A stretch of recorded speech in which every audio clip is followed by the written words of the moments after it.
Kong ini kok dibanding-bandingin. Sebelah sana Pak, yang tengah. Guru yang hafal.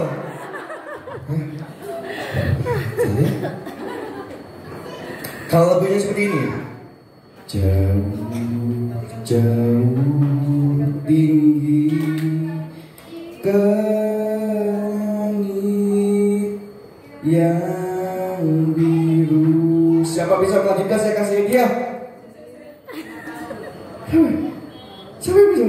Oke. Andaikan aku punya sayap, terus akan terbang jauh mengelilingi angkasa. Kan ku Cahaya bundaku terbang bersamaku, melihat indahnya dunia. Oke, tepuk tangan dong ya. Ini dia ya. Ya, Fadil lagu ya. Berarti sering diputar juga ya. Ini mau hadiah buat saya Bu ya. Terima kasih banyak ya. Ini adalah tas kantong ramah lingkungan ya. Jadi kalau ke in atau al gitu mau pakai kantong plastik enggak, saya juga bawa kantong plastik sendiri ya. Oke ya. Bukan yang ngomong ini kok dibanding-banding. Kakak itu jos ya. Mana yang ngomong itu anaknya ya. Artinya apa? Anak itu pemilik yang urung, dia sangat bisa, sangat mudah menirukannya. Ya, gitu ya. Ya gini ya. Kenapa? Kenapa seperti itu bisa terjadi? Karena lingkungannya sudah membentuk. Satu, di rumah ayahnya sering putar itu sambil nyuci mobil. Ya. Coba kalau di rumahnya bapaknya misalkan putarnya pelangi-pelangi alangkah indahnya. Oke, next nah, gitu ya. Next mah, gitu ya. Sambung diri, ya. Menarik ya. Jadi putaran lagu juga sesuai dengan usia si anak, ya. Sehingga ketika dia mendengarkan, ketika dia mengalami sebuah pengalaman tersebut, ya, dia langsung ya bisa ya. Oke, terdengar ya ibu suara saya ya? Ya. Meskipun kadang kita nggak bisa nyanyi ya nyanyi aja gitu ya, percaya diri aja ya. Ibu, bapak semuanya. Ini juga ada radio masuk. Oke, ibu bapak semuanya, saya yakin di sini semuanya pasti ingin atau bercita-cita itu anaknya menjadi orang yang sukses, betul ya? Anaknya menjadi orang yang hebat, anaknya bisa lebih daripada kita saat ini. Saya sudah pastikan tidak ada orang tua yang tidak seperti itu, semuanya masih seperti itu. Namun terkadang kita itu salah paham, ya. Salah pahamnya kenapa? Anak kita itu punya potensi, Bapak Ibu semuanya. Saya bilang punya potensi ya. Nanti kalau misalkan saya salah bisa dikoreksi ya. Anak itu sudah diberikan potensi sejak di dalam kandungannya, atau ketika dia lahir di dunia dia sudah memiliki sebuah potensi ya, potensi yang dari lingkungan atau dari orang tuanya. Saya ibaratkan di sini. Ini pohon apa Bapak Ibu semuanya? Pohon apa? Kelapa ya. Pohon kelapa. Pohon kelapa pasti berbuah. Tetapi saat ini kita tuh pengen anak kita itu pohon kelapa, tapi pengen buahnya semangka. Ya, pengen di bawahnya juga ada wortelnya ya. Pengen di atasnya ada durian ya. Pas lagi durian mahal-mahalnya gitu ya. Artinya apa? Terkadang kita itu menuntut yang berlebih kepada anak kita. Ya, nanti saya sampaikan ada namanya 9 kecerdasan anak ya. Ya nanti mungkin ibu bisa searching di Google sendiri ya habis ini. Jadi semua orang itu pasti memiliki potensi. Nah, di beberapa negara ada namanya tracer kemampuan ya. Jadi seseorang itu dari usia dini itu sudah dilihat kemampuannya. Misalkan ada seorang anak yang sangat jago dalam olahraga, dia jago berlari ya, dia dukung terus potensi berlarinya ya, dimasukkan ke dalam akademi dan sebagainya, dan dilatih setiap hari oleh orang tuanya. Dengan apa? Dengan rasa happy, dengan rasa bahagia, maka dia akan menjadi seorang pelari yang hebat. Oke, satu ya. Tetapi kita saat ini ya, anak kita itu seorang pelari yang hebat ya, tetapi kita pengen dia suka menjadi seorang ilmuwan yang hebat. Kita ingin dia menjadi seorang pelukis yang hebat. Mungkin ya bisa, tetapi mungkin dia tidak maksimal. Nah, lebih baik kita optimalkan apa potensi yang dia miliki. Dengan cara apa? Dengan cara demokratis. Nah, mau apa? Ya, nak mau belajar apa? Nak mau main apa? Bukan nak nanti siang les biola, nanti malam les matematika ya, nanti subuh les sholat ya. Mungkin ya. Kan ada ya. Maksudnya mengaji subuh gitu ya. Ya. Jadi seperti itu. Tanpa kita tawarkan dulu, kita langsung ges. Nah, dia sudah mau ngomong aja sudah dipotong. Nah, artinya apa? Ya seperti ini ya. Pohon kelapa, pengennya buahnya semangka dan sebagainya. Pengennya di bawah juga memiliki potensi. Padahal kalau kita optimalkan kelapa ini, kita pupuk dengan bagus, ya, kita rawat dengan bagus, dia menjadi sebuah pohon kelapa yang memiliki buah yang banyak. Dan buah kelapa ini juga bisa dijual menjadi sebuah potensi. Ini yang harus kita manfaatkan sekarang, yang harus kita pahami sekarang, bahwa anak kita itu sudah memiliki potensi masing-masing. Dan jangan sampai anak kita itu dibanding, wah itu sakit hati luar biasa ya. Apalagi banding-bandingnya di depannya teman yang lainnya, wah itu luar biasa ya. Saya perlu sampaikan di sini bahwa kita aja ya sebagai orang tua di tempat kerja, ketika pimpinan kita menyampaikan, Pak, coba dong kayak Pak Andri, Pak Fajar datangnya tepat waktu ya, misalkan kemudian kerjaannya beres ya, tidak pernah menunggak dan sebagainya. Di depan banyak orang, apa yang terjadi? Apakah saya tetap bisa memperbaiki? Tidak. Saya akan menjadi seorang penendam kepada pimpinan saya. Ya, kenapa? Karena saya malu diceritakan di depan banyak orang. Sama aja dengan anak-anak. Ya, ketika dia disampaikan, nah, lihat tuh temenmu sudah bisa baca ya, sudah bisa hitungan sampai miliaran misalnya ya, bisa ya. Kamu aja 5 tambah 5 masih 7 ya, bisa. Artinya apa? Bukan seperti itu caranya.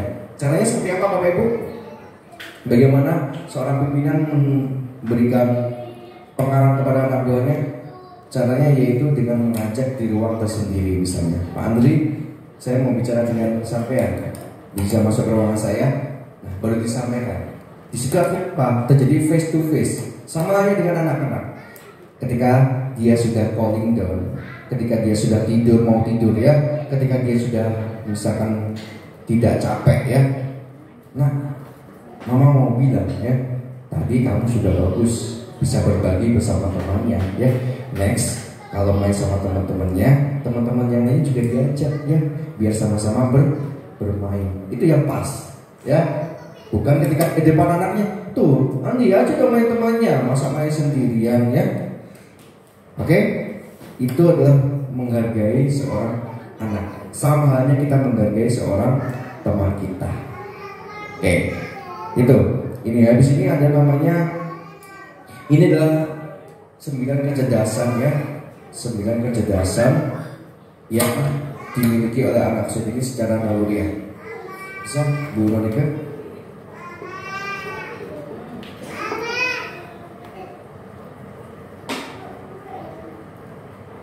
Oke. Next.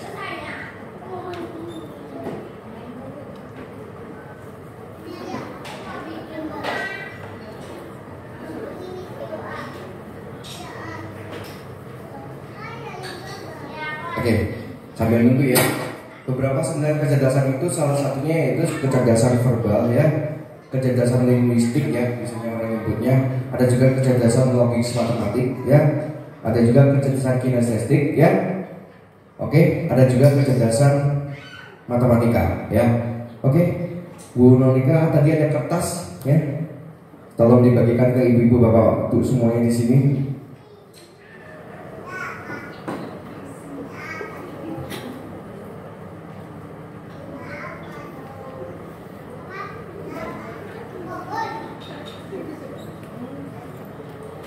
Oke. Ayah, bunda, di sini saya punya aktivitas. Silakan ayah bunda gambar pemandangan ya. Silakan gambar pemandangan bebas ya. Bebas gambar pemandangan sesuai dengan keinginan bapak ibu semuanya ya. Ya. Yang sudah punya kertas atau pensil silakan digambar ya. Oke. Waktunya nggak lama ya. Waktunya nggak lama. Waktunya hanya hitungan 10 ya. Oke, sudah semua sudah pegang? Oh, sudah pegang? Ya?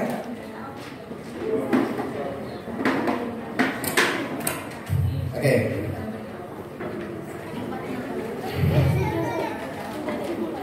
Kalau sudah pegang, silakan gambar pemandangan hitungan dari 10 ya. 10, 9, 8, 7,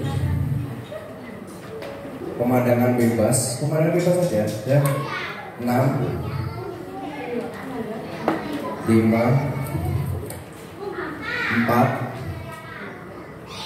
3, 2, 1. Oke, ibu bapak semuanya boleh kita letakkan dulu pensil kita. Oke, sudah selesai pemandangannya ya. Oke, saya ini adalah seorang peramal yang hebat ya. Saya pastikan ada yang gambarnya seperti ini. Ada yang gambar seperti ini? Ada. Bapak sama? Tidak. Oh sama ya? Ada ya? Ada. Ada. Oh enggak, ada enggak. Yang sama dengan saya siapa yang sama dengan saya? Yang sama dengan saya? Yang sama dengan saya gambar gunung. Oke, 1, 2, 3. Bapak juga sama? Tidak. Gambar apa? Gunung juga. Ya, 4. Ada lagi? Gak ada. Artinya apa? Dari nenek saya dulu gambar pemandangan kayak ini ya. Kenapa? Saya bilang kenapa? Pemandangan bisa bebas kan? Gambar taman. Ada yang gambar lain? Gambar pantai. Bagus. Pantai bagus. Gambar apa Pak? Pantai bagus. Gambar apa? Gunung. Gambar apa? Pantai. Pantai ya. Oke, artinya apa? Artinya pola asuh itu kebanyakan saat ini pola asuh turunan. Ya, pola asuh dari neneknya anak-anak ya, atau ibu kita pakai lagi ya, kita terapkan pada anak kita akan diterapkan lagi kepada anaknya. Artinya apa? Pemandangan dari zaman nenek saya dulu gambarnya seperti ini, dan saat ini ketika saya nyuruh gambar pemandangan gambarnya seperti ini juga. Karena apa? Karena kita terlalu otoriter ya. Nah, gambar pemandangan persis ya kayak Bu Guru ya, gambarnya ada 2 gunung. Kenapa jalannya harus miring ya? Kan jalan gunung jalannya belok-belok. Kenapa harus ada sawah? Di gunung kan ada juga pohon apa? Selain sawah ada pohon durian dan sebagainya ya. Kenapa itu rumahnya kan banyak bisa? Nah, artinya apa? Artinya kita itu masih menggunakan mungkin ya pola asuh yang mungkin miss dari orang tua kita gunakan pada kita lagi. Akhirnya apa? Kita tidak merefleksi ya. Harusnya kita kan masih ingat ya, kenapa kok saya dulu nangis misalkan karena sering dicubit oleh orang tua kita dulu ya. Kemudian kita cubit lagi anak kita. Itu artinya kita gambar gunung yang sama. Nah, orang tua ya seharusnya memiliki pandangan yang bebas ya ketika mendidik anak ya. Apakah orang tua yang dulu tidak bagus? Bagus, tapi kita harus filter. Kenapa kalau seperti itu? Karena kita masih ingat tadi, zaman sekarang anak bukan sibuk dengan main bola di luar, tetapi main dengan gadget. Artinya kita tahu supaya mereka main ke keluar. Artinya apa? Setiap perkembangan tahun demi tahun, generasi demi generasi, mendidik anak itu harus bisa menyesuaikan. Oke ya, Bapak Ibu semuanya ya, menyesuaikan ya. Bukan berarti yang dulu itu gak bagus, tapi kita harus bisa memfilter ya. Oke, simpan dulu gambarnya ya. Nanti kita akan jadikan pesawat doa kita nanti di akhir ya. Ibu bapak semuanya, ya ini yang saya sampaikan tadi. Setiap anak itu memiliki sebuah potensi masing-masing. Ada yang jago melukis, kita support, ya. Ada yang jago tentang misalkan linguistik verbal, matematikanya, kita support, ya. Ada juga yang jago tentang misalkan dia mampu misalkan menyampaikan cerita kepada orang, kita support menjadi pendongeng yang hebat. Ada juga misalkan kemampuan ilmuannya, rasa ingin tahunya tinggi, ya, dia ingin mencoba sesuatu yang baru, kita support, ya. Musikal, ada juga ada di sini yang jago musik, nyanyi paling enggak, jago main piano, ada ya, kita support. Tetapi jangan lupa, semuanya ini kata kuncinya adalah bahagia. Bahagia nggak nak dan ini, ya? Bahagia nggak nak hari ini bermainnya? Bahagia nggak hari ini misalkan kegiatan karatenya? Itu yang harus kita pikirkan, ya. Bukan sudah bisa jurus apa nak hari ini karatenya, kan seperti itu. Tapi bahagia nggak nak tadi ketika les karatenya? Itu yang menjadi kata kunci, ya. Oke, mungkin ini trik saya ya. Trik saya dari beberapa referensi saya sampaikan bahwa 3 rahasia mendidik anak sukses bahagia itu ada 3. Sederhananya, ya. Yang pertama adalah orang tua. Orang tua harus senantiasa terus belajar, ya. Saat ini kalau panjenengan semua buka Instagram, ya, banyak akun-akun tentang parenting, ya. Sebenarnya di sini saya di sini pun juga sama, ya, sama-sama belajar dengan panjenengan semuanya. Jadi kalau punya akun Instagram, yuk di follow, ya. Paling enggak ketika dia lagi story kita melihat, ketika kita melihat kita paling enggak bisa mencermati, oh seperti ini. Jadi salah satu ketika nanti ingin anaknya sukses dan bahagia, kita harus senantiasa mau belajar, ya, mau belajar tentang hal yang baru. Beberapa kali saya ngisi parenting itu Pak Fajar cuma ngomong, ya.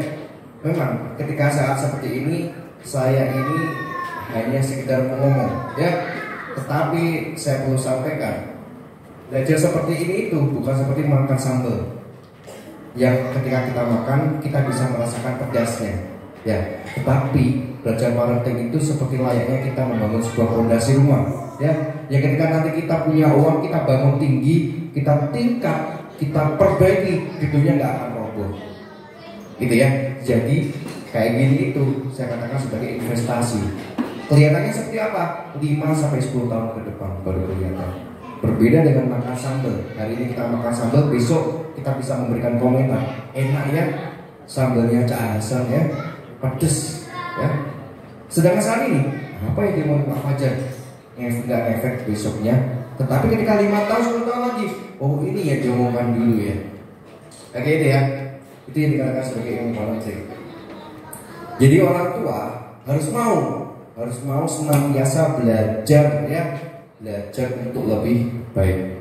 Yang kedua adalah kita harus bisa menjadikan anak kita anak yang bahagia, bukan membebani dengan apa keinginan kita.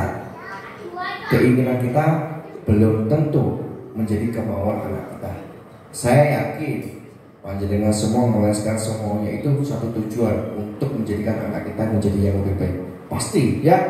Pagi sekolah, ya, siang les matematika, sore les balet, ya, malamnya les ngaji, ya. Besok gitu lagi, ya. Sampai diulang-ulang, ya. Kapan bermainnya gitu ya, sebenarnya, ya. Kapan bermainnya? Padahal investasi anak usia dini itu bermain itu sama seperti yang kita bekerja, ya itu dibutuhkan, ya bermain itu layaknya bekerja. Nanti saya punya slide yang sangat menarik tentang apa itu pentingnya bermain.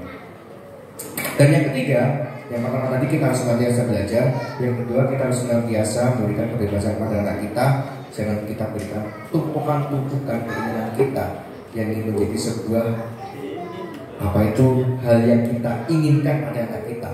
Kita pengen anak kita seperti ini, tapi kita berikan dia itu overlook tentang kegiatan-kegiatan di luar yang mungkin bagi mereka itu hal yang membosankan, ya.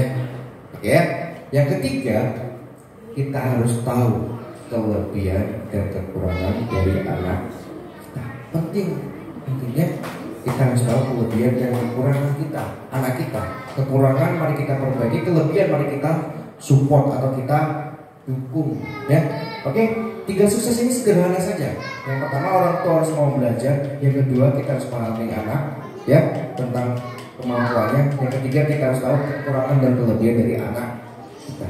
Sangat sederhana, tapi mungkin sulit untuk dilakukan, ya, karena kita harus sabar di situ, ya, harus sabar dengan emosi, gregetan dan sebagainya, ya.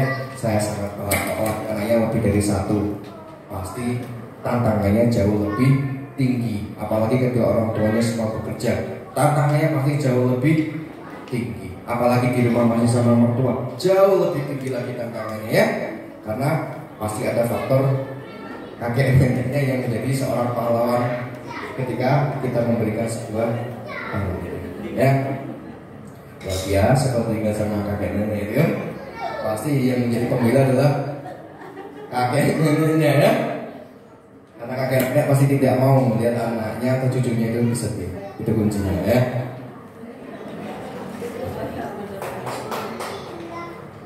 Oke, ibu, bapak, ya, kalau di rumah pasti kan pernah mengalami gregetan, ya, atau emosi, ya. Kalau misalkan kita lagi masak gitu, ya, anak kita bantuin, ya, sudah lah sama anak, ini HP nak malah bikin lama begitu, ya. Enggak, ya, alhamdulillah kalau enggak, ya. Artinya kalau anaknya tumpah, ya, numpahin tepungnya, nah kan dikandani kok angin, ya. Itu bagus, ya. Ada lagi, nah dari angin gitu, ya, kukunya merah-merah gitu, ya, dan sebagainya. Mungkin seperti itu, ya. Nah, apa yang bisa kita lakukan? Kita lakukan yaitu kita harus bisa memahami bahwa anak itu rasa ingin tahu tinggi, bu, pak, ya. Anak itu yang pertama memiliki sifat peniru ulun yang tinggi, yang kedua anak itu memiliki rasa ingin tahu yang sangat tinggi. Dia itu ingin, ya, melihat sesuatu yang baru di depannya dan ingin mencoba. Itu naluri seperti hanya kita makan, ya.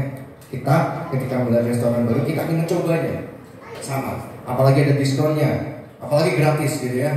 Pasti kita ingin mencoba. Sama ya dengan anak-anak. Ketika dia melihat sesuatu yang baru, dia pengen tahu apa itu hal baru tersebut. Salah satunya ketika kita masak, dia pengen juga membantu. Apa yang harus kita lakukan? Yang harus kita lakukan yaitu kita berikan porsi sesuai dengan kemampuan anak kita. Misalkan anak kita hanya bisa mengolah piring, nah kami yang ngolah piring, ya, bapak yang bikin adonannya, ya. Nanti ketika sudah selesai kita cetak bareng-bareng. Itu yang harusnya, ya. Ya, bukan sana ini handphone ya, sana main, ya. Bukan seperti itu, tapi kita harus kasih porsi. Di situ ada porsi namanya tanggung jawab, ya. Kita berikan tanggung jawab kepada anak kita, ya. Begitu juga ketika dia menumpahkan air, kita tahan emosi kita, karena yaitu tahan nafas, tarik nafas, ya. Yang kedua istighfar, mungkin agama Islam, ya. Yang ketiga kita ambil pel, kita bersihkan bareng, ya. Stop dulu jiwitnya, ya. Stop dulu emosinya, ya. Ya. Sulit, ya. Tapi kita bisa. Kenapa kita bisa? Karena kita tahu, ya, hal yang terbesar yang terjadi saat ini, kita tahu itu salah, tapi kita tetap lakukan, ya. Kenapa? Karena kita nggak melihat apa dampaknya secara saat ini, ya. Coba misalkan, ya. Coba misalkan ketika kita naik sepeda motor, bensin kita mau habis, di situ ada pom bensin, mungkin kita langsung belok ya. Tapi andai kan kita nggak tahu, nggak ada speedonya ya, kita kan motor kita nggak ada speedo bensinnya, kan di sepeda motor ada speedo bensinnya ya, Pak Bu ya.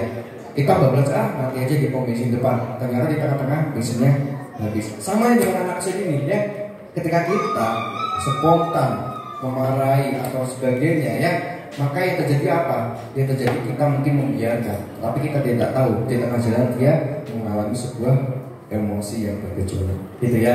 Samanya ketika kita membeli sebuah pom bensin. Samanya lagi dengan seperti ini. Tadi ketika kita mengetahui potensi anak kita, misalkan di hutan ada sebuah perlombaan. Perlombaannya itu adalah memanjat. Siapa hewan yang paling pintar di sini? Siapa, Bapak Ibu? Monyetnya ngeliat saya ya. Siapa hewan yang paling pintar? Monyet. Ya. Dan selamanya ikan akan menjadi hewan yang paling bodoh. Kalau ukur kita adalah lomba memanjat. Samanya dengan manusia ini ya.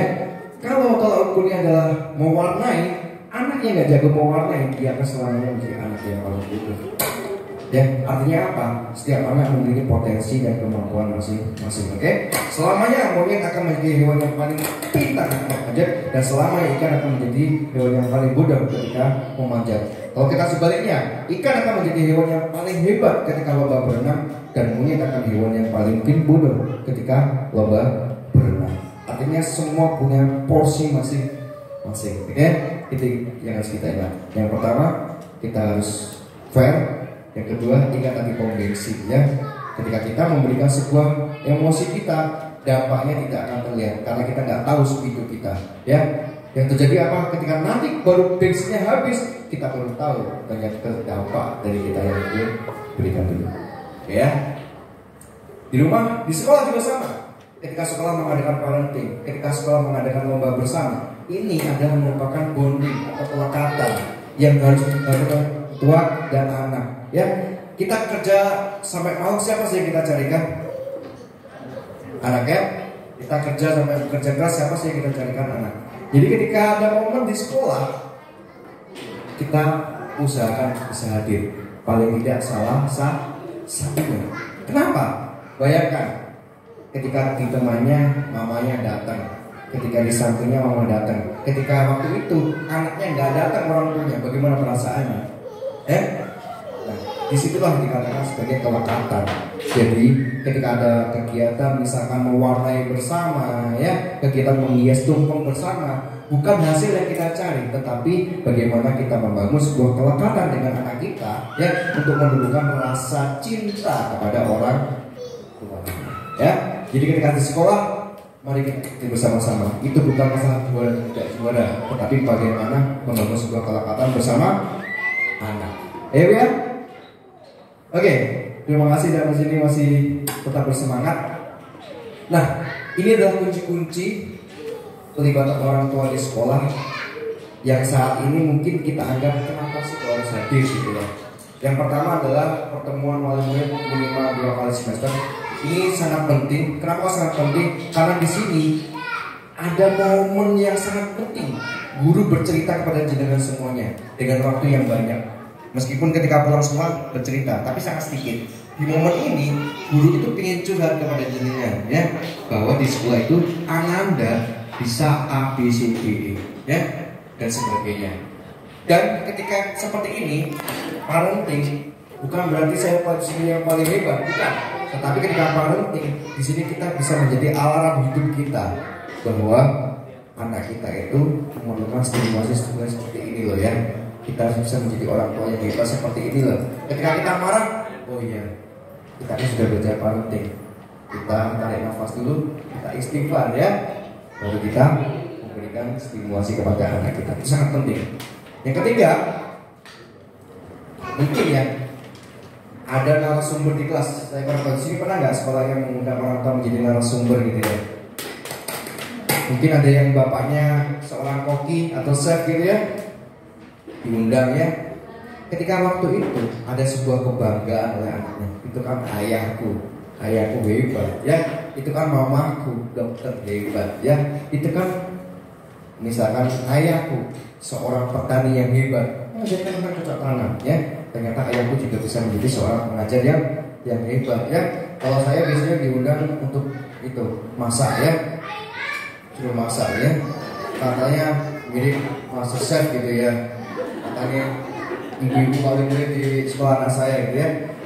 Suruh masak air gitu ya. Oke. Yang keempat, menyelenggarakan pentas kelas. Nah ini ada ya pentas. Pertama, bangganya anak kita bisa bernyanyi di atas. Lenggang-lenggo, semua berebut pengen merekam, ya. Itu adalah bagian dari apresiasi kita sebagai orang tua kepada anak, ya. Jadi kita foto, ya. Kita berikan apresiasi, kita kasih hadiah. Itu sangat penting karena di situ menunjukkan rasa kebahagiaan anak kita, ya. Kita sebagai orang tua mensupportnya. Di luar, mungkin ada kegiatan di luar. Ayo, ayah, mama terlibat, ya. Tarik tambang, ikut kita tarik tambang, ya. Menanam padi, misalkan kayak di Pasuruan, kita ikut, ya. Kita ikut berkecimpung secara langsung. Artinya apa? Kita ikut merasakan apa yang dirasakan oleh anak kita, ya. Itu sangat penting. Itu adalah kode yang paling pas, ya. Dan ini akan menjadi sebuah kenangan yang sampai dibawa anak kita dewasa nanti dan akan diterapkan oleh kepada anak-anak kita. Ini sangat penting. Ibu, Bapak, saya tadi malam mengerjakan soal ini. Bagaimana kerjaan saya? Ada yang mau komentar?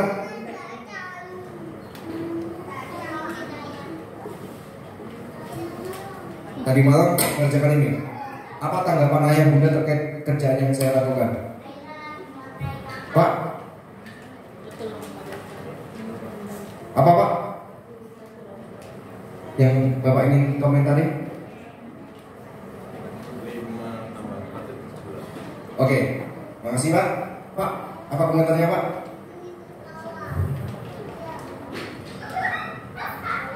Bagus, kerjakan sendiri. Oke. Terima kasih Pak, terima kasih. Bu, aja Bu, apa Bu tanggapannya Bu? Bu, tanggapannya apa Bu? Ya. Oke, satu lagi. Bu, tanggapannya apa Bu? Empat sudah benar, yang satu salah. Oke, terima kasih Bapak Ibu semuanya. Jadi beberapa ini semua pendapatnya berbeda. Ada beberapa yang memberikan pendapat, dia mengomentari ini, ya. Dia itu lebih suka, atau kita itu lebih suka melihat kesalahannya itu daripada keberhasilannya. Terima kasih Bu ya. Tadi sudah dikasih komentar 4 bagus, benar ya. Dari 5 soal. Harusnya apa yang kita lakukan? Yang harus kita lakukan adalah supportnya dulu. 1, 2, 3, ini semua benar. Ya, kita harus support. Bagus nak? Jawabannya 4, cuma salah 1. Ya, terkadang kita itu lebih banyak menyerang kekurangannya dulu. Masa kita tambah 4 sebelah? Salah itu nak. Kita harus banggakan dulu. Kenapa enggak yang 4 yang benar yang kita puji dulu? Begitu ya? Bagus nak? 4. Betul ya, satunya salah. Sama halnya dengan seperti ini. Ketika panjenengan pulang sekolah, pertanyaan apa yang Anda keluarkan kepada anak Anda? Pertanyaan apa? Gimana? PR-nya bisa? Gitu ya? Gimana? Oke, bagus. Di sekolah mainan apa aja? Terus yang lain? Sama. Tanya bermain dengan teman bagaimana? Oke, alhamdulillah. Bagus Pak. Bu, tanya apa? Uang sakunya habis nggak gitu ya? Tanya apa Bu?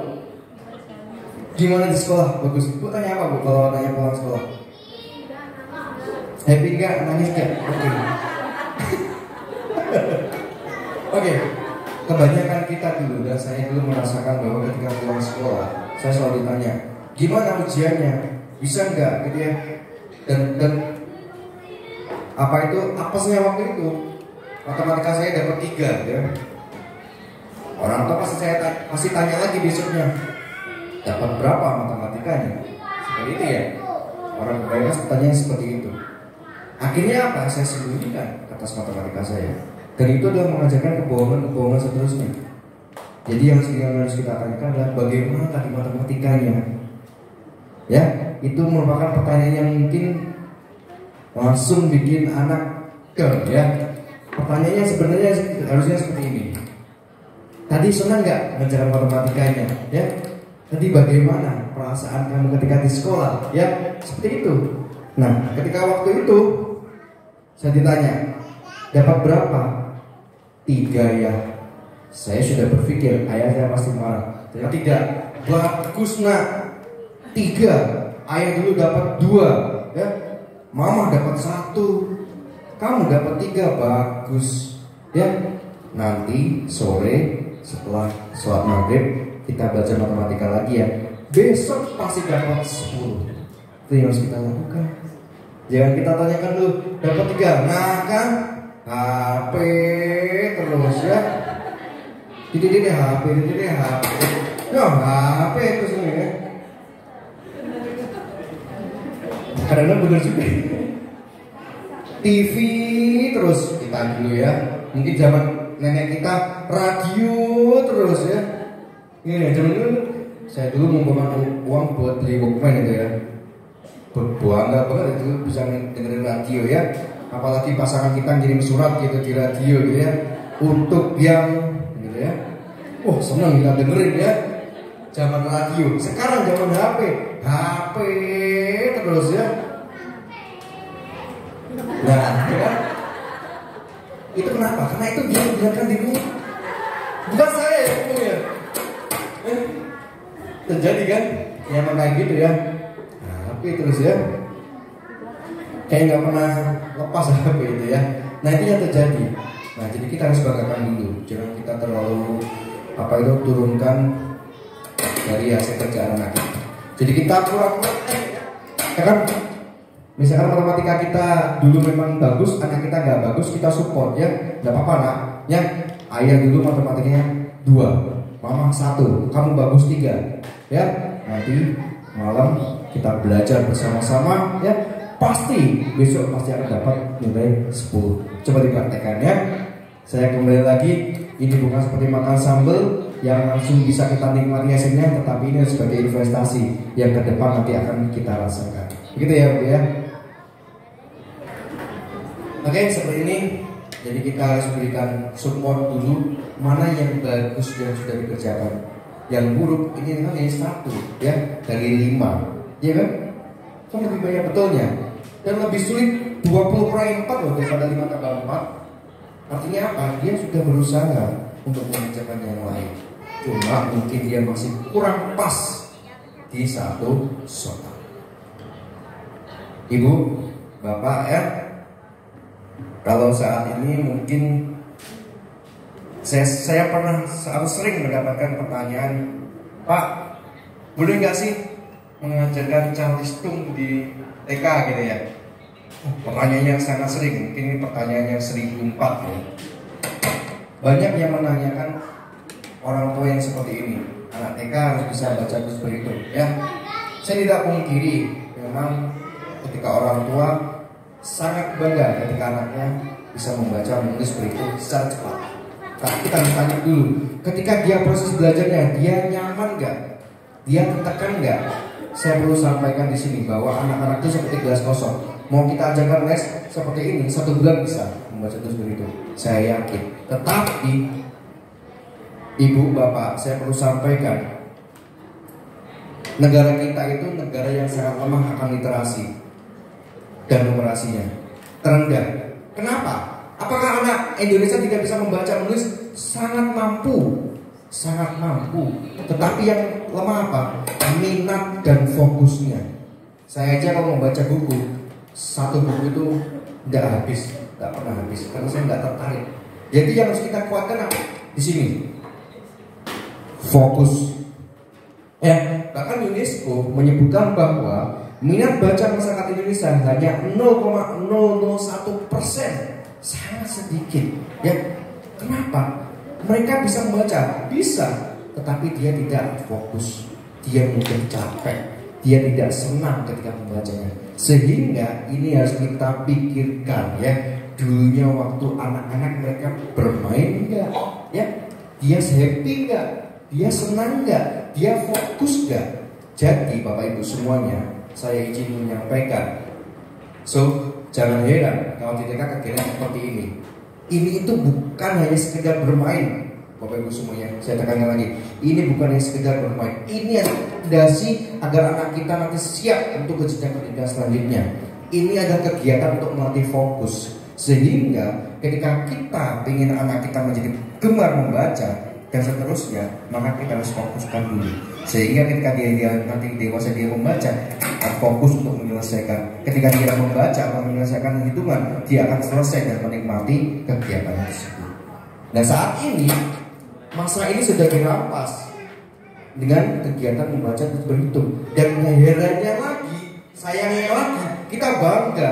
Tuh, anak saya tuh buku kotak-kotaknya sudah habis A sampai Z ya. A sampai tangannya keriting gitu ya. Ya kayak kita dulu gitu ya. Oh, bagus, bangga kita. Tapi kita tahu nggak? Kita sudah merebut masa bermainnya. Apa kita nggak bisa baca? Bisa. Tapi ketika dia sudah sekolah, dia malas baca. Kenapa? Karena dia nggak fokus. Jadi yang harus kita latih adalah fokusnya dulu. Ketika anak sudah fokus, ya, menyelesaikan sebuah kegiatan dengan bagus, baru kita ajarkan ya. Misalkan yang pertama, membuat huruf O di pasir, membuat huruf O di beras dan sebagainya. Itu adalah melatih fokus kita. Sehingga ketika dia sudah fokus, mau kita ajarkan apapun dia sudah siap. Saya siap dan saya fokus untuk menyelesaikan kegiatan tersebut. Itu yang terpenting ya. Karena ingat masa keemasan itu ada di usia ini. Ya. Jadi Bapak Ibu semuanya, saya sampaikan di sini, jangan khawatir ketika anaknya tidak bisa membaca atau berhitung.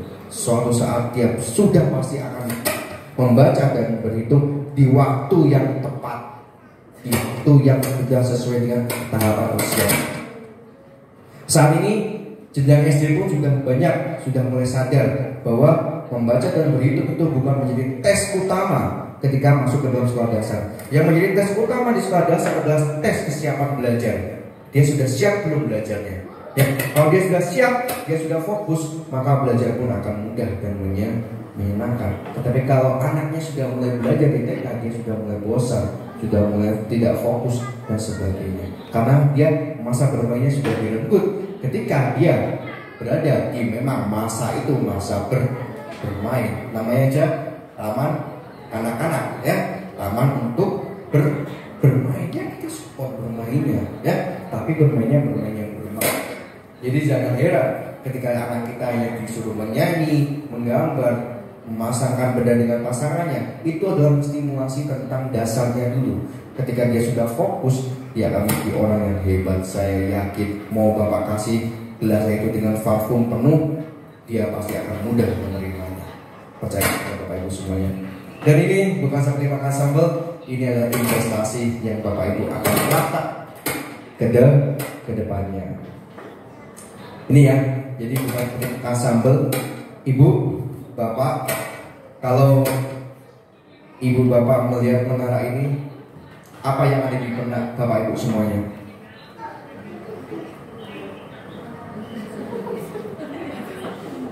Apa? Tinggi, bagus, apa lagi? Oke, nah gempa, terus kokoh ya, menarik, lampunya banyak ya. Bapak Ibu pernah nggak melihat fondasinya? Pernah ya? Oke, saya perlu sampaikan di sini bahwa mendidik anak itu bukan seperti makan sambal yang bisa kita langsung nikmati, namun seperti membuat bangunan gedung yang menjadi sebuah investasi. Yang kita bangun apa? Ketika di pohon itu bukan melihat bagaimana hasilnya, tapi bagaimana membangun sebuah fondasinya. Yakin Bapak Ibu semuanya, ketika anak sudah berbagi, anak bisa menggali pendapat orang, anak bisa menyelesaikan masalah sendiri, dia akan siap untuk menjadi sebuah pendidikan dasar selanjutnya. Mau diajak matematika sampai kapanpun atau sampai berapapun nominalnya, saya yakin pasti bisa ya, karena mereka sudah siap ya tentunya, karena fondasinya sudah kuat. Jadi ketika Bapak Ibu semuanya di sini, di TK nggak akan kelihatan, memang nggak kelihatan, Karena di TK itu yang dibangun bukan bangunan tingginya, tapi yang dibangun dalam fondasi kuatnya untuk menjadikan bangunan itu menjadi lebih tinggi dan kokoh. Gitu ya. Jadi memang kita harus bangun dulu fondasinya, kita harus kuatkan dulu. Mau kita bangun lantai berapapun dia sudah siap. Mau kita ajak matematika sampai apapun dia juga sudah siap. Dan lebih bagusnya lagi kalau kita dukung kemampuan yang dimiliki oleh anak kita, maka dia akan menjadi anak yang sukses dan baik. Ibu, Bapak, saya punya cerita yang sangat menarik. Mungkin Bapak Ibu juga merasakan. Mungkin dulu ketika di sekolah ada teman yang sangat pintar dan ada teman yang biasa-biasa saja. Ya, betul ya. Dan ketika saat ini kita bertemu waktu reuni, teman kita yang pintar adalah seorang karyawan, dan teman kita yang biasa-biasa saja ternyata bosnya. Betul ya? Betul. Kenapa? Kenapa saya tanya? Kenapa? Kenapa? Kenapa? Banyak teman. Ya oke, bagus Pak. Karena banyak teman. Oke, ada lagi Bapak Ibu semuanya? Karena banyak masalah. Oke. Saya sarankan kebahagiaan Bu ya. Mengatasi masalah dengan menambah masalah. Ada lagi Pak? Kenapa Pak? Mungkin Bapak merasakan nggak kayak gini? Teman-temannya yang biasa, ya pimpinan saya sekarang ya. Kenapa? Kenapa? Tanya saya kenapa? Oke, bicara dari awal.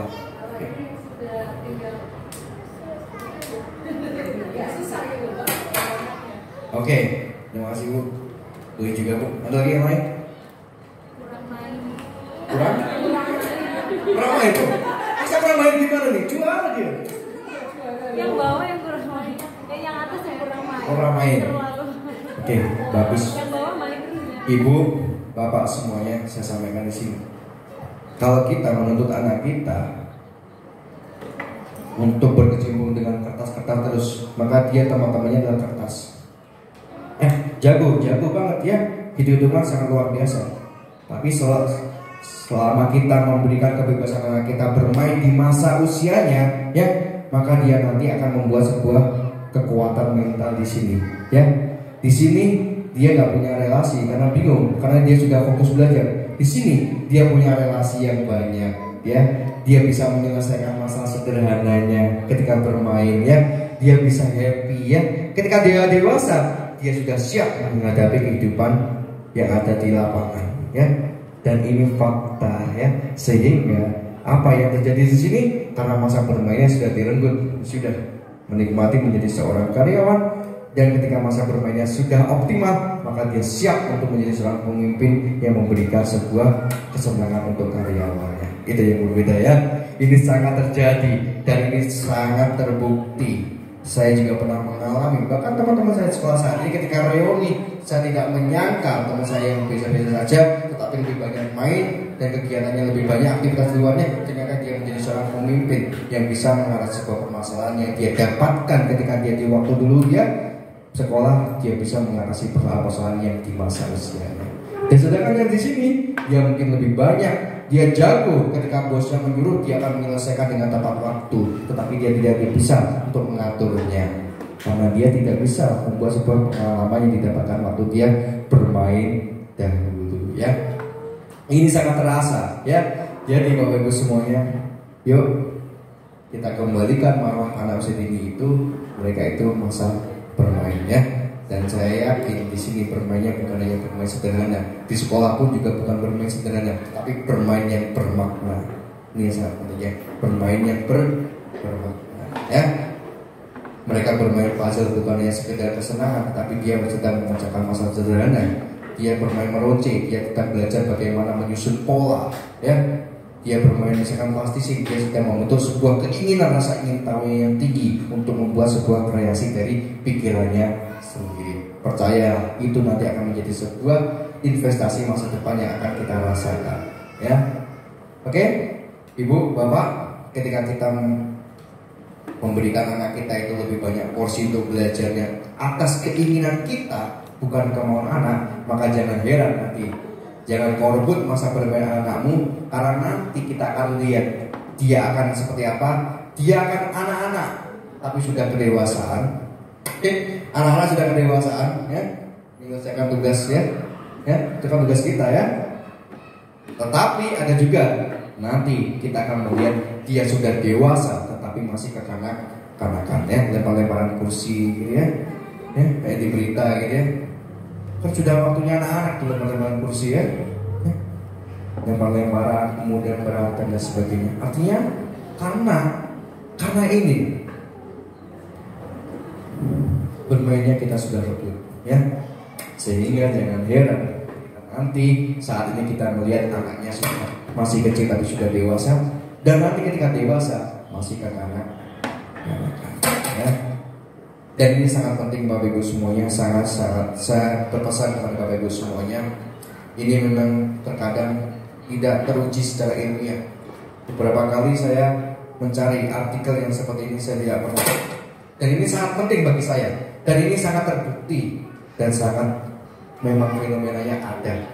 Berikanlah makanan yang halal dan baik bagi anak serta wajib bersumber dari harta yang halal. Ibu, bapak, mungkin kalau di lapangan ada yang melihat anaknya pejabat tetapi perilakunya alhamdulillah mengalir, ya. Ada juga anaknya seorang petani, buruh tani yang dia dapatkan uang hanya 20-30 ribu, tapi anaknya menjadi seorang profesor yang hebat. Ya, karena apa? Mungkin karena ini, karena ini. Inilah faktor yang di luar nalar kita, tetapi ini sebagai doa, ya, yang dipanjatkan orang tua ternyata menjadi seorang yang sukses.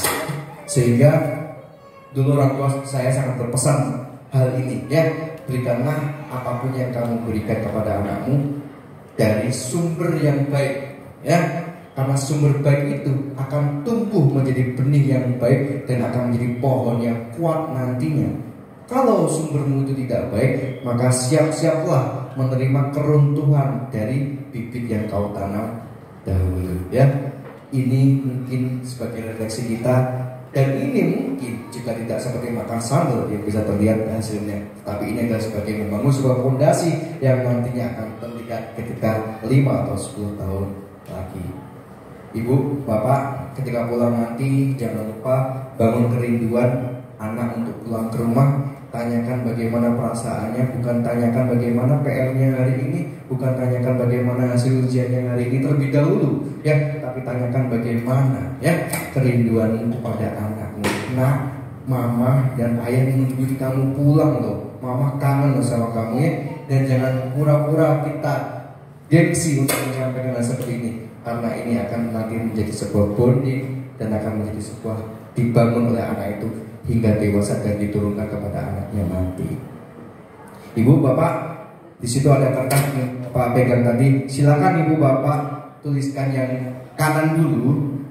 Rencana apa yang ibu, bapak berikan kepada anaknya nanti ke depannya. Di situ ada 2 sisi. Tuliskan.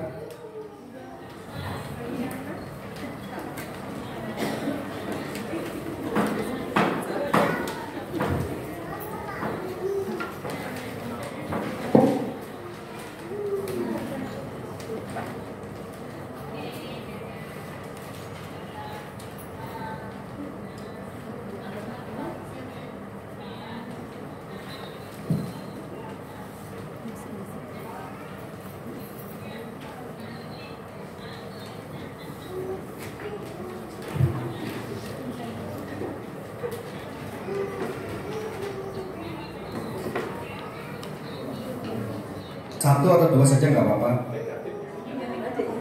Yang positif aja dulu. Rencana ke depan mau ngapain?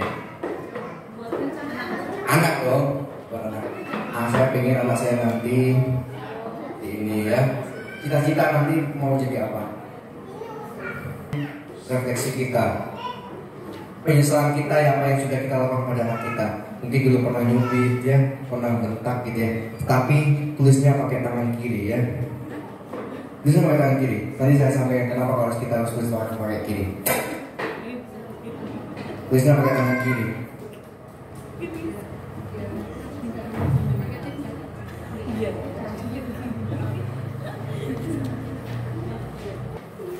Ibu, bapak semuanya, sesungguhnya setiap proses kehidupan yang kita lalui adalah proses melepaskan diri. hanya memantaskan diri saja, ya, yang tidak akan pernah berhenti sampai kita terus menjadi lebih baik di hadapan Allah Subhanahu wa Ta'ala. Jadi ini semua adalah ladang pahala kita, ya. Mendidik anak ini adalah sebuah ibadah kita yang sangat panjang, samanya dengan menikah. Menikah adalah ibadah yang sangat panjang, ya. Sama mendidik anak adalah ibadah yang sangat panjang. Kalau di perempuan mungkin sampai dia sudah menikah, kalau laki-laki sampai dia sepanjang hayatnya. Ini adalah hal yang sangat panjang, ya. Dan Bapak Ibu semuanya, saya sampaikan, menjadi orang tua itu tidak memiliki gelar, tidak ada namanya sarjana orang tua, tidak ada magister orang tua, profesor orang tua, tidak ada, ya. Dan tidak ada sekolah formal yang mengajarkan cara untuk menjadi orang tua yang baik, cara mengasuh dan mendidik anak yang baik. Semua itu tergantung dari mau kita. 3 tim sukses tadi. Kita mau belajar, kita bisa memberikan kebebasan anak, dan kita tahu kekurangan dan kelebihan dari anak kita. Oke? Semoga bermanfaat. Slide 2.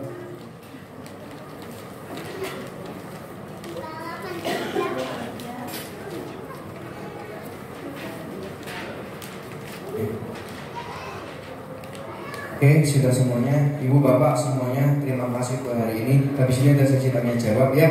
Saya ingin menyampaikan terima kasih kepada Bapak Ibu semuanya di sini, ya. Yang sudah hadir di sini, sudah mau belajar bersama-sama. Nanti kita akan diskusikan bersama-sama. Jadi kencangkan sedikit suaranya. Terima kasih Ibu Bapak sudah menjadi orang tua yang baik. Terima kasih sudah menjadi wali murid yang baik, sudah mau datang ke sini, meluangkan waktunya untuk belajar bersama-sama, ya. Semoga ini dicatat sebagai amal kebaikan kita semuanya. Dan saya perlu sampaikan di sini, ya. Anak adalah seorang peniru yang ulung.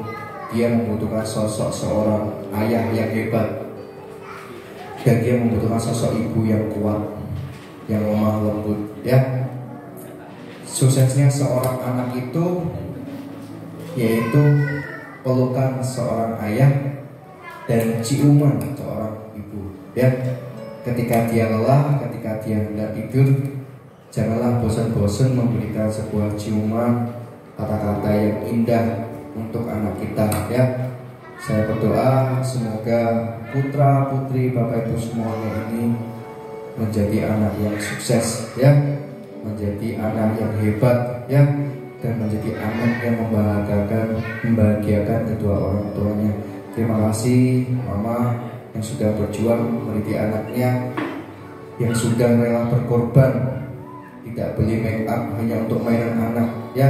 Terima kasih Ayah yang sudah bersabar, tidak membeli baju, tetapi untuk menyempatkan membeli mainan anak. Tidak mau nongkrong, tapi untuk menyempatkan menemani anak berlibur. Ibu-ibu juga terima kasih sudah bisa menyempatkan di sini, ya. Terima kasih sudah bisa menyempatkan bermain bersama anak, meskipun di luar sana ada undangan reuni, undangan arisan dan sebagainya, tetapi memilih untuk menemani dengan anak, ya. Karena nanti anak juga akan mengerti betapa luar biasanya pengorbanan seorang ibu dan ayahnya. Boleh dong tepuk tangan buat kita semuanya hari ini. Sesi tanya jawab, saya persilakan. Oke, jamaah, ada mic-nya lagi nggak?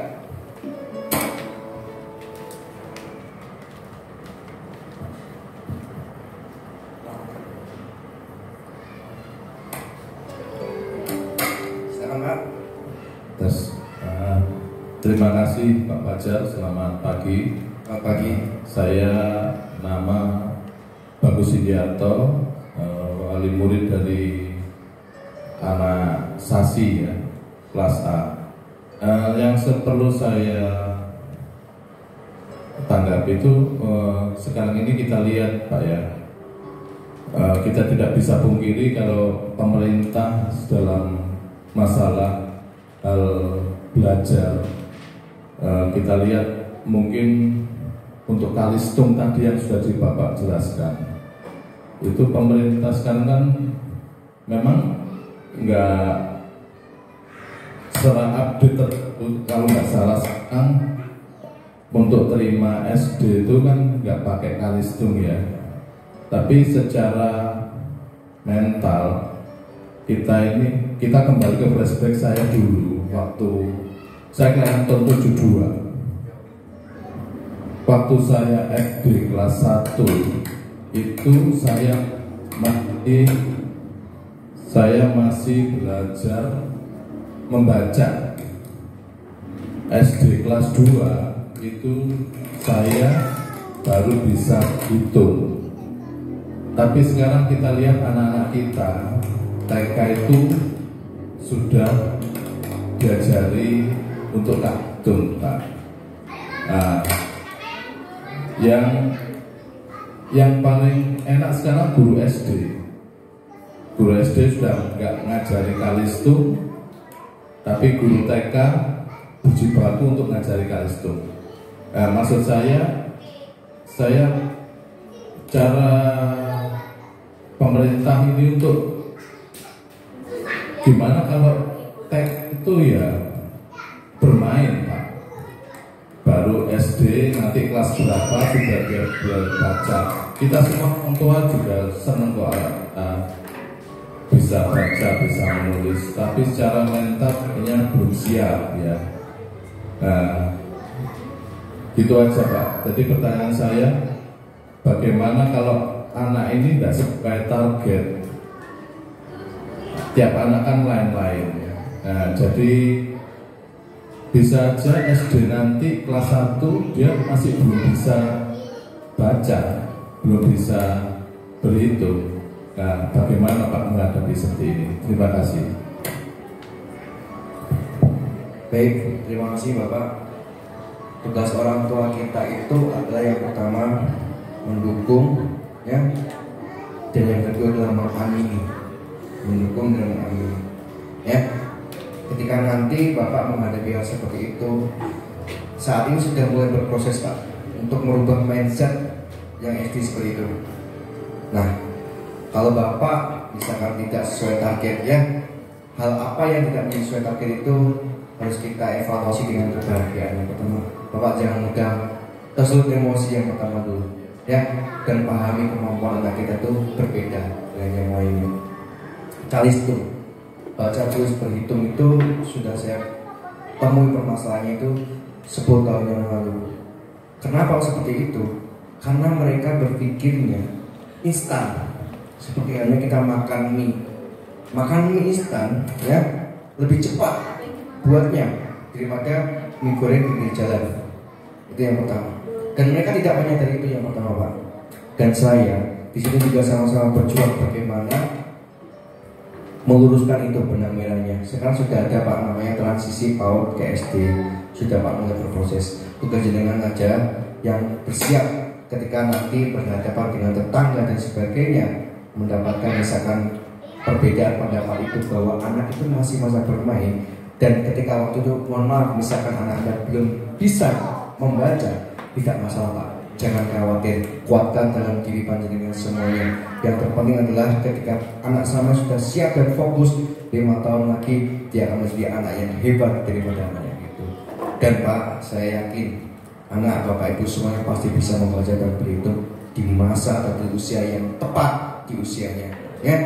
Dan misalkan anaknya mau membaca dan berhitung dengan keinginan sendirinya, tidak masalah, tetapi jangan menjadikan sebuah target harus bisa ini itu dan sebagainya. Dia bisa membaca, ya, aku bisa membaca A, B. Membacanya bukan seperti teks, seperti menulis kita biasanya, tetapi kita ajak kita ke Mona. Oh, itu ada anak, Mona, itu ada H dan M, ya. Itu adalah mengajarkan dengan cara yang menyenangkan. Bapak Ibu semuanya jangan khawatir kalau mereka nggak bisa baca. Ketika tadi dia sudah SD, saya yakin dia sudah siap. Kenapa kalau di SD 7 tahun? Karena kematangan emosional sudah terbangun. Kenapa kalau di TK masih belum siap? Karena sisi emosional masih belum terbangun. Karena mereka masih proses belajar. Jadi Pak, doakan saja anaknya yang terbaik dan lakukan yang terbaik.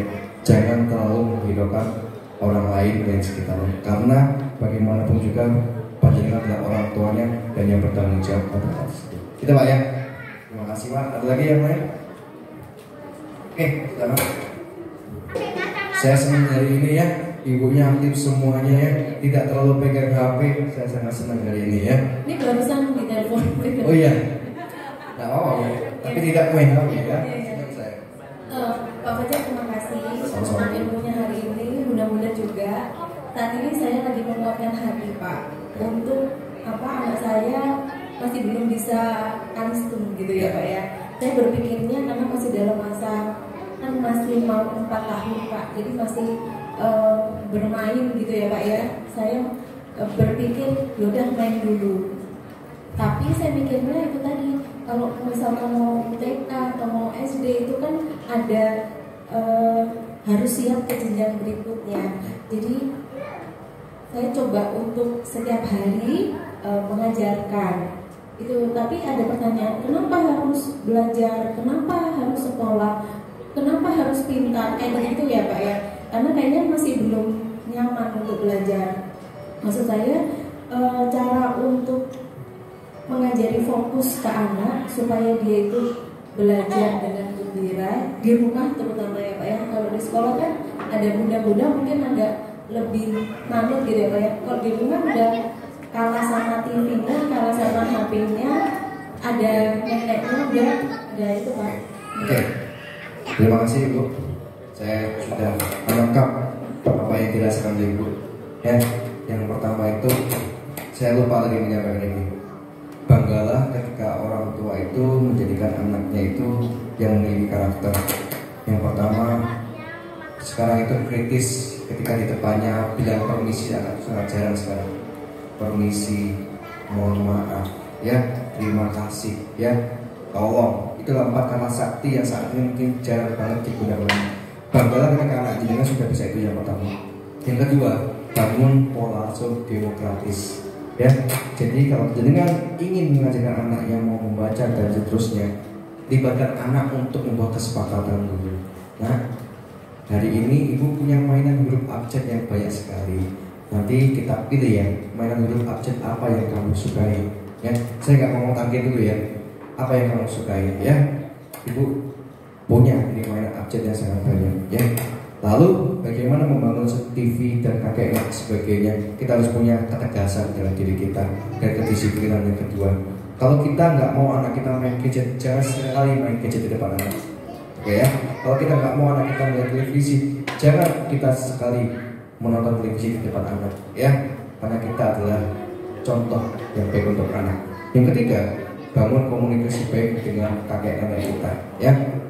Bahwa kakek nenek adalah seorang pendukung dan pendoa saja ya, dia karena serahkan kepada orang tuanya dan sampaikan visi misinya apa untuk anak kita nantinya. Misalkan kita melarang anak kita untuk tidak menonton TV sampai dia menangis, biarkan saja dulu sampai dia benar-benar berhenti menangis. Ketika dia sudah berhenti menangis, kita sampaikan ya, ibu dan ayah sayang sama kamu ya, ibu dan ayah tidak mau ya kamu terjadi hal yang tidak ibu ayah inginkan ya. Nah, nonton TV itu nanti ada waktunya sama ayah dan mama ya, percayalah mama dan ayah sangat sayang sama kamu. Itu boleh dicoba Bu ya. Ya.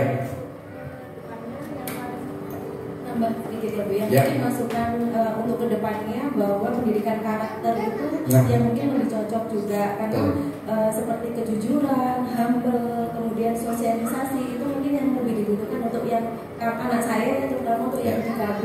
Ya. Karena anak saya kan lahirnya di pandemi Pak, jadi sosialisasinya sampai sekarang masih agak takut gitu. Dan ini masih juga ditunggu sama tantenya. Jadi makasih dan mohon maaf ya Bunda Noni, Bunda Uli kalau masih ditunggu. Ya pelan-pelan Pak nanti bisa ini. Berproses Bu ya, memang tidak secepat itu. Ya. Next, nanti kalau ketemu lagi kita akan bahas tentang bagaimana mengubah karakter yang hebat pada anak kita nantinya. Ya, semoga ada waktu ya. Ada lagi Bapak Ibu tadi? Enggak? Oh iya. Silakan. Masih ada waktu ya? Masih sampai jam 5 Pak Bu. Baik, terima kasih atas kesempatannya. Di sini saya mau tanya tentang potensi anak ya Pak. Jadi anak saya itu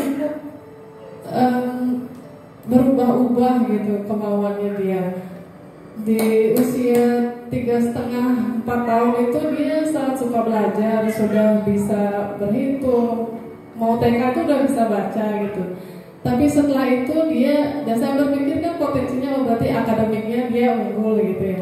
Nah setelah itu sekarang nggak mau lagi belajar di rumah, jadi saya alihkan ke seni misalnya gitu. Dia ikut les piano, dia 6 bulan terakhir masih suka, terus sekarang berubah menjadi mau jadi pelukis katanya gitu kan. Nah jadi saya mau bertanya, bagaimana sebaiknya kita menjaga potensi anak gitu ya? Apakah kita biarkan dia mengalir begitu saja, ketika dia berubah ya sudah kita ubah saja, atau kita harus tetap jaga potensinya di awal? Karena saya khawatirnya ketika dia sudah dewasa nanti itu pelin-pelan gitu berubah kemauannya kayak gitu. Jadi bagaimana sebaiknya kita sebagai orang tua, apakah udah ini aja dilanjutin atau mengikuti alurnya dia atau seperti apa gitu? Terima kasih. Terima kasih Bu. Anak itu sekarang masih dalam fase proses konflik. Itu berarti dia rasa ingin tahunya tinggi, mencoba.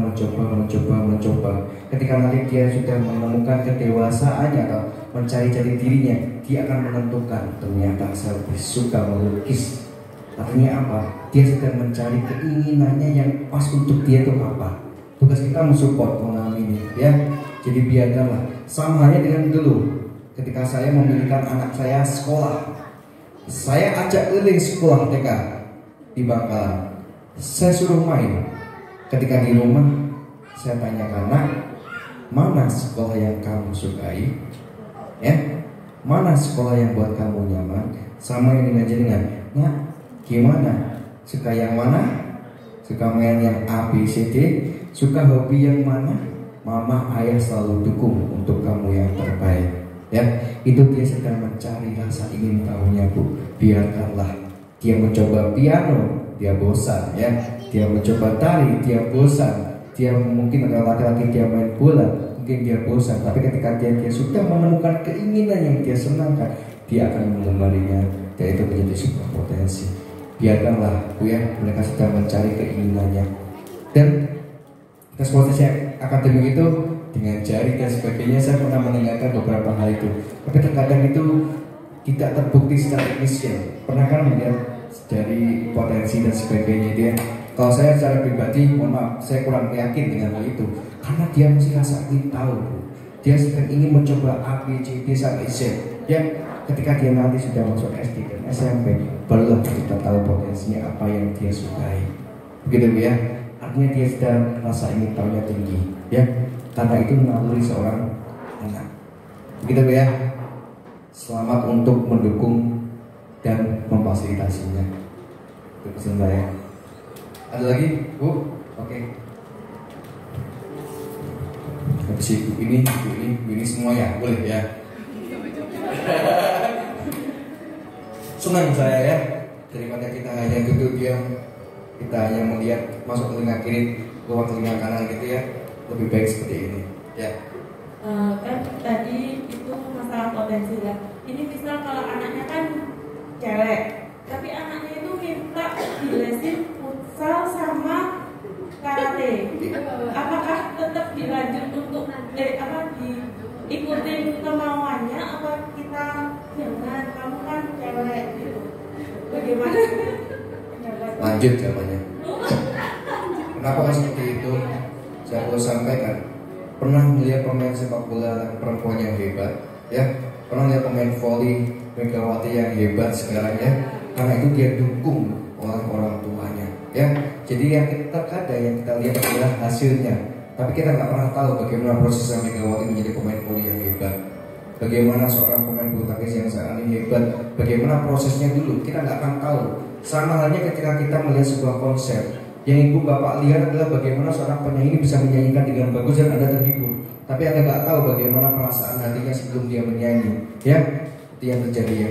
Jadi kalau dia senang, dia happy, lanjutkan dulu. Kenapa? Apa salahnya? Saya akan tanya. Apa salahnya kalau karate itu perempuan? Futsalnya. Oke, apa salahnya sekarang? Takutnya lebih ke cowok gitu loh kan. Banyak orang berpikir, oh cewek kok disuruh main bola. Oke. ada ayah, ada ibu yang membersamai.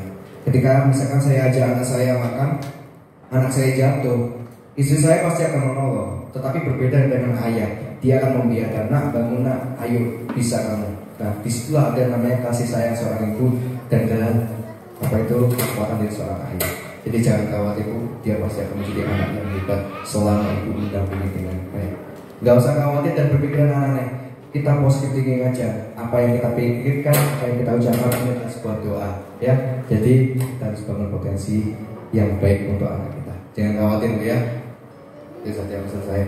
Ada lagi bu? Ibu ya.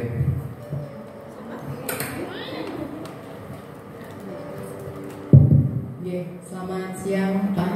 Siang. Sudah siang. Matur nuwun sangat atas informasi yang diberikan hari ini, sangat daging ya, sangat sangat bermanfaat sekali buat saya pribadi, mungkin buat mama-mama semua yang hadir di sini. Jadi saya pertanyaan, tapi bukan pertanyaan, diawali dengan tadi yang disampaikan oleh Bapak yang terkait dengan mungkin grade-nya PISA ya, kemampuan, kemampuan, kesukaan atau minat membaca warga Indonesia yang sangat kurang. Memang saya mengalami sendiri, bahkan di tempat saya yang sebetulnya orang-orangnya itu suka membaca, disuruh baca jurnal aja tidak bisa. Seperti itu. Jadi membaca jurnal, gimana cara baca jurnal dari abstrak hingga baca itu susah. Nah itu grade-nya sudah di akademisi. Nah saya berpikir loh, akademisi aja begitu, bagaimana dasar dari ininya? Akhirnya saya sejak saya sebelum punya anak, karena saya sebelum punya anak itu saya sudah berkecimpung di akademisi ya, saya sudah ngajar. Jadi saya sudah tahu tentang seperti itu. Jadi saya mikir nanti kalau saya punya anak, gimana caranya supaya anak saya itu punya minat membaca, jadi punya keingintahuan tinggi. Oke, akhirnya saya sempat ikut kursus gimana cara anak untuk itu di psikolog, mungkin tahu ya psikolog Fitri Pak, yang punya rumah tunggal, saya kenal baik sama Mbak Fitri, saya kenal baik sama Mbak Fitri. Terus saya ngikutin caranya gimana, akhirnya saya mengajarkan anak saya tentang fungsi huruf, jadi A, B, C. Terus selama pandemik nih, untung ada pandemik karena saya WFA, jadi WFA, jadi saya ngajar, selama ngajar saya masih bisa ngajarin anak saya. Jadi kalau jalan-jalan, ya itu ada bunga, fungsi, jadi pokoknya fungsi dari huruf. Akhirnya dengan sendirinya dia bisa membaca dengan sendirinya. Tiba-tiba dia bisa membaca.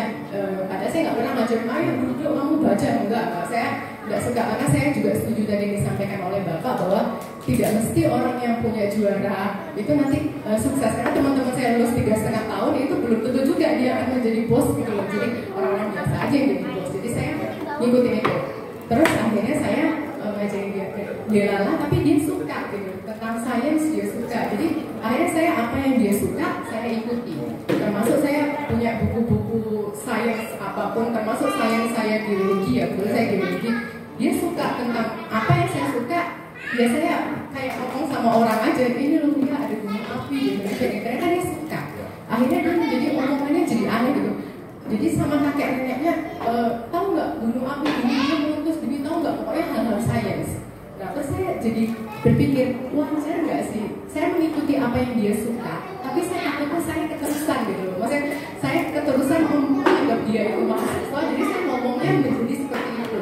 Nah apakah saya harus menghentikan, maksudnya memberhentikan dari kata dia gitu. Main sih dia tetap main sama teman-temannya di komplek banyak gitu masih, tapi dia ya kembali lagi kalau dia di rumah dia suka hal-hal yang aneh-aneh seperti itu ya, mungkin aneh menurut orang yang lihat nggak biasa.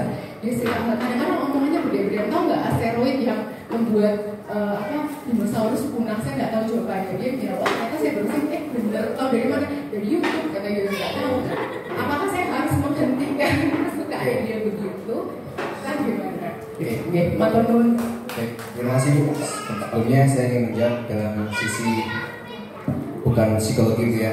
Saya basicnya dari akademisi pendidikan PAUD, jadi mungkin saya menjadi dari sisi stimulasi. Pertanyaan yang pertama itu, banyak teman-teman kita dalam hal membaca. Nah ini yang saya bilang tadi, ini bukan seperti makan sambal. Ini adalah fondasi dulu yang dia sudah bangun mungkin Bu. Dia mungkin dulu sudah jago membacanya di usia sebelumnya sehingga masa bermainnya habis. Sehingga sekarang dia tidak fokus ketika membaca abstrak juga dan sebagainya, karena tidak merasa nyaman dan senangnya itu. Ya, itu Bu, mungkin Bu. Sama halnya dengan kita. Kalau kita sama-sama melihat, dan itu adalah efeknya sekarang. Nah, makanya saya bilang ini tidak akan terasa, dan nanti akan terasa ketika sudah dewasa nantinya. Kejati dirinya yang muncul, ya, kepotensian yang muncul dan sebagainya. Bahkan nanti juga sisi 3,5 tahun tidak menjadi apa-apa.